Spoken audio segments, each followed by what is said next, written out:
Apalagi beli bibit cabutan itu sangat berisiko sekali. Cuma kalau teman-teman maksa pengen beli ya nggak apa-apa, monggo terserah ya.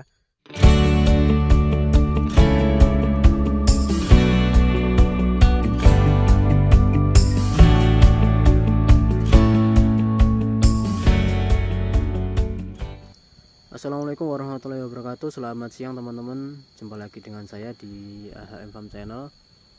Masih seputar tanaman porang. Hari ini saya sedang berada di kebun teman-teman, melakukan pengecekan tanaman porang yang sudah saya tanam sekitar 2 bulan yang lalu ya. Ini bibit dari katak di sekitar sini. Dan di video kali ini nanti saya akan berbagi informasi tentang bibit cabutan. Apa itu bibit cabutan? Simak terus videonya nanti, semoga bisa bermanfaat. Oke, langsung aja. Memasuki bulan Desember seperti ini, banyak sekali teman-teman dari luar sana yang baru mengenal porang maupun yang sudah mengenal porang itu pasti kekurangan bibit ya, baik untuk penyulaman ya, yang nggak tumbuh maupun yang baru akan ditanam. Dan perlu teman-teman ketahui, untuk menanam porang di bulan Desember itu, kalau untuk mencari bibit itu sudah sangat sulit sekali, karena hampir semua petani porang untuk masuk bulan Desember ini udah masuk musim perawatan. Jadi bibit sudah habis, baik yang dijual maupun yang ditanam di lahan. Jadi apabila teman-teman di luar sana mau mencoba menanam porang, ya seperti yang saya sarankan di video kemarin, ditahan dulu aja dan tunggu nanti di musim selanjutnya ya, atau di tahun depan. Karena apabila teman-teman memaksa untuk menanam di tahun ini, jelas nanti tingkat kerugiannya juga lebih tinggi. Karena modal untuk menanam porang juga butuh modal banyak. Apalagi bibit di tahun ini luar biasa sangat mahal ya.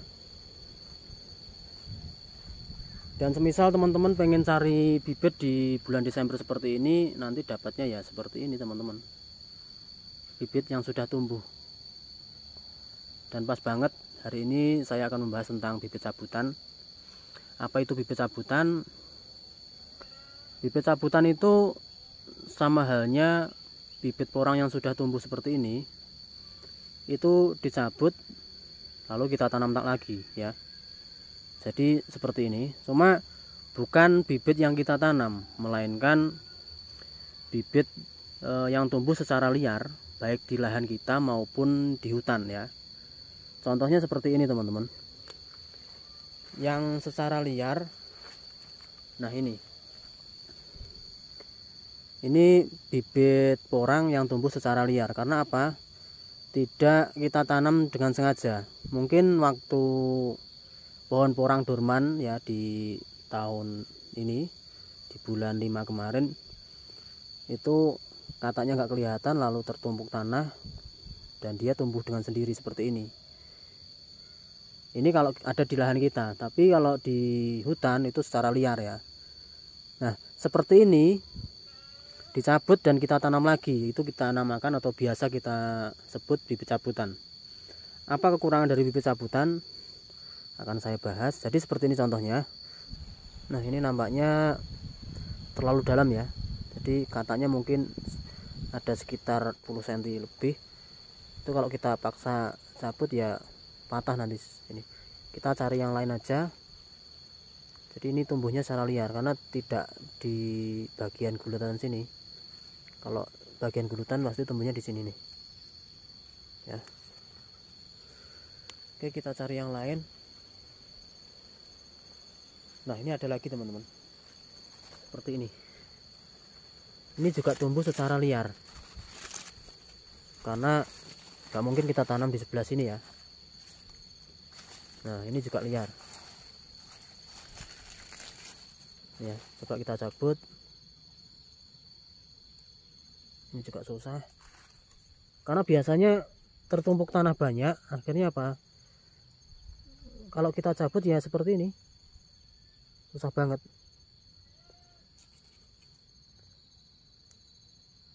Nah ini bisa. Nah seperti ini. Ini teman-teman ya. Jadi ini namanya bibit cabutan ya, bibit porang cabutan. kataknya kelihatan ini. Nah ini kelihatan ya, ini kataknya. Coba lagi. Aduh, patah ya. Oke, coba kita cabut yang ini. Ini juga kelihatannya dalam banget. Oke, cari yang lain aja yang tumbuh secara liar ya. Oke, kita cari lagi teman-teman. Kita cari 2 atau 3 ya buat sampel nanti. Apa sih kekurangan dari bibit cabutan, supaya teman-teman di luar sana, terutama yang masih belajar tentang porang, biar tahu ya.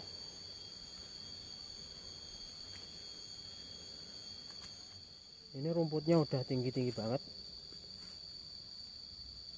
ya. Waktunya membersihkan teman-teman. Nah ini ada lagi yang tumbuh secara liar ini ya, karena tumbuhnya tidak pas bagian gulutan ya. Kalau yang bagian gulutan kan ini 1, 2, 3, 4, 5 ini tepat bagian gulutan. Tapi yang di samping, nah ini kemungkinan kemarin waktu menanam juga nggak tahu kalau di sini juga ada bibit. Coba kita cabut kalau bisa ya.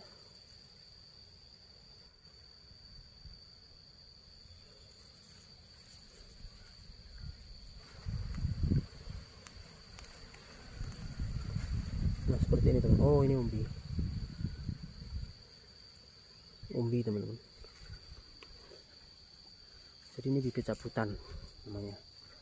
Ini juga tumbuh secara liar ya, kemarin nggak tahu, mungkin harusnya ini di bagian sini. Itu dia tumbuh di samping gulutan. Nah ya kan, kalau udah besar kayak gini biarkan aja. Nah ini teman-teman bibit cabutannya ya. Ini kalau di tempat saya biasa dinamakan bibit cabutan, didapat dari mencabut di lahan maupun di hutan. Dan kekurangan dari bibit cabutan itu apa? Ini sedikit bercerita dulu ya.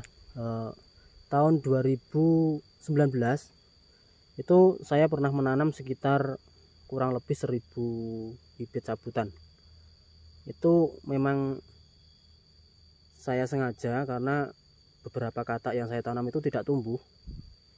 Dan di salah satu lahan itu banyak sekali tumbuh tanaman porang secara liar seperti ini. Itu di lahan saya sendiri, karena mungkin banyak katak yang belum sempat diambili dan akhirnya tumbuh sampai panjang-panjang seperti ini.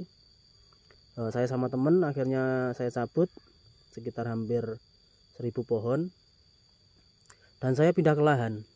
Dan alhasil sampai lahan, padahal itu pagi saya cabutnya ya. Setelah itu selang 1 jam pencabutan langsung saya pindah ke lahan. Jadi tidak saya tahan besoknya, tapi langsung saya pindah ke lahan. Dan ternyata sampai lahan saya tanam besoknya itu sudah layu semua. Bahkan sore harinya itu sudah layu teman-teman. Jadi hampir semua bibit cabutan yang saya tanam itu layu dan nempel ke tanah semua. Jadi arahnya seperti ini. Tidak bisa berdiri tegak seperti ini ya. Tidak bisa seperti ini, tapi layu semua. Akhirnya apa? Saya carikan bambu dan saya kasih bambu setiap pohonnya supaya bisa berdiri. Itu pun tidak bisa tumbuh secara normal ya. Jadi yang lain, katak yang lain itu sudah keluar tunas kedua ya. Ini biasa nanti tumbuh tunas kedua. Tapi bibit cabutan yang sudah saya tanam itu sama sekali tidak berkembang. Dan yang bibit cabutan ini itu nggak bisa tumbuh ke tunas kedua. Nggak tahu kenapa, apakah mungkin rusak bagian akarnya atau mungkin gimana. Yang jelas pertumbuhannya tidak normal. Itu kekurangan dari bibit cabutan. Yang paling parah, 1 minggu kemudian itu hampir sebagian yang saya cabut kemarin di tahun 2019 itu kering daunnya, kering akhirnya mati teman-teman. Jadi ini berbagi informasi sekaligus buat teman-teman yang memang belajar menanam porang, kalau bisa sih jangan menanam bibit dari cabutan ya, kalau bisa. Tapi semisal teman-teman pengen nyoba juga nggak apa-apa. Kalau seperti ini, nah ini kalau umbi ya, yang kita cabut itu umbi, itu beda lagi. Kalau umbi seperti ini, umbi mini seperti ini, atau umbi yang agak besar, ini misal kita cabut, itu masih bisa tumbuh teman-teman, ya masih bisa tumbuh. Ini kita pindah, nanti masih bisa tumbuh. Akan tetapi nanti perkembangannya juga lambat, bahkan nanti kondisinya juga kelihatan layu.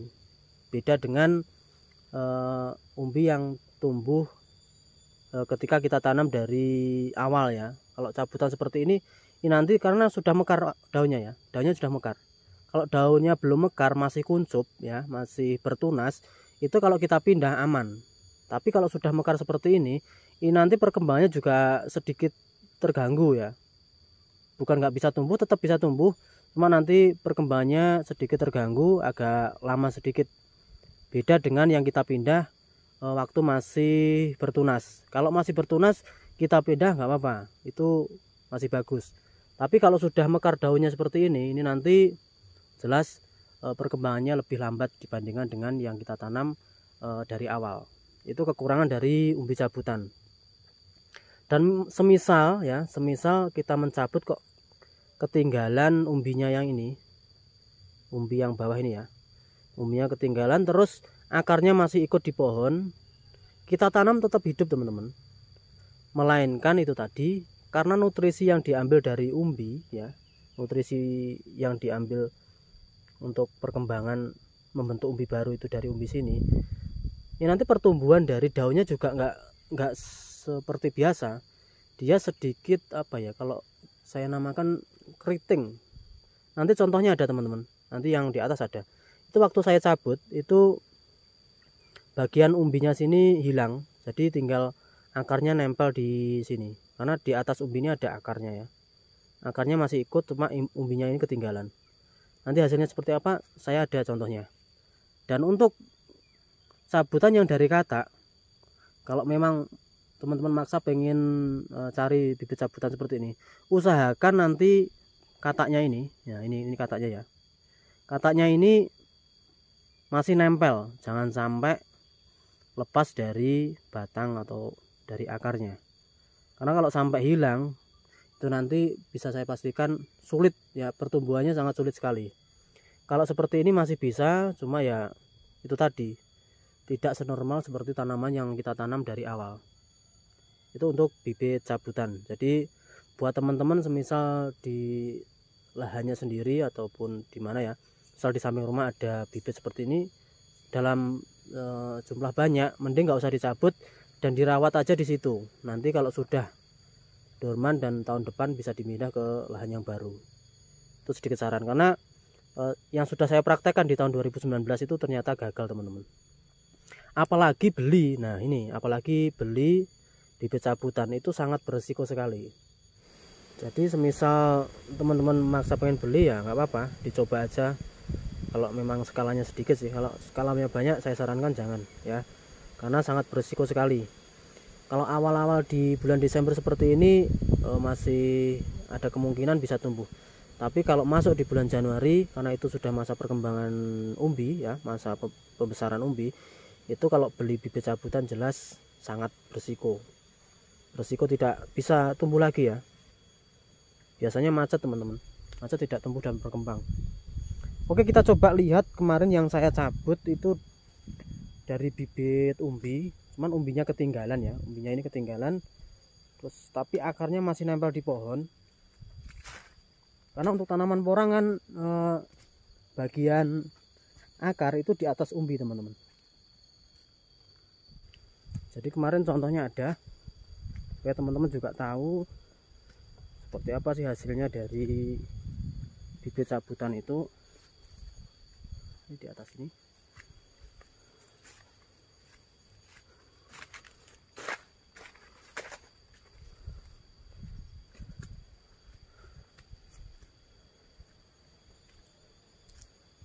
Kemarin saya sengaja pindah di sini. Seperti ini teman-teman ya. Jadi kelihatan daunnya layu. Padahal ini sudah saya tanam sekitar seminggu yang lalu. Ini kemarin bagian sini ya. Jadi bagian umbi ini saya cabut terus patah.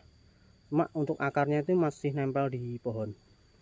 Lalu saya tanam dan hasilnya seperti ini. Ini ada lagi satu lagi teman-teman.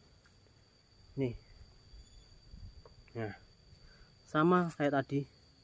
Jadi umbinya ketinggalan tapi akarnya masih nempel di pohon. Hasilnya seperti ini.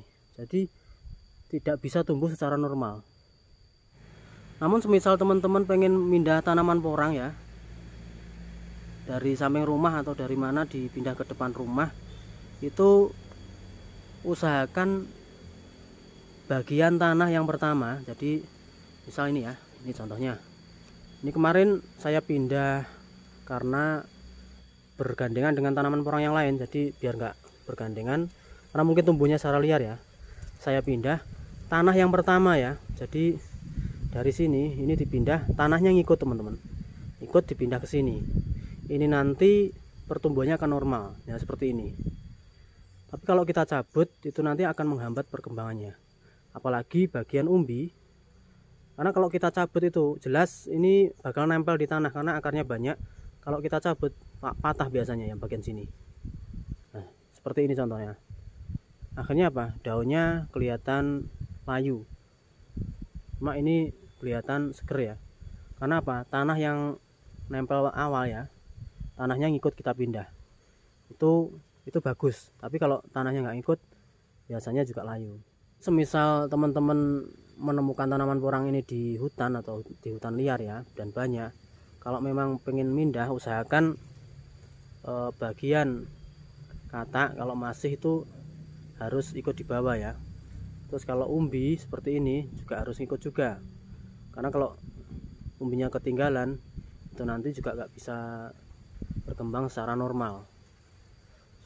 Syukur-syukur paling enggak tanahnya masih nempel sedikit-sedikit ya, itu nanti bisa lebih cepat untuk membantu perkembangan tanaman porang ke lahan yang baru.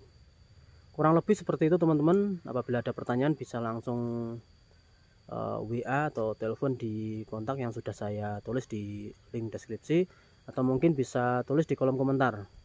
Semoga bermanfaat. Sampai ketemu di video selanjutnya. Terima kasih. Assalamualaikum warahmatullahi wabarakatuh.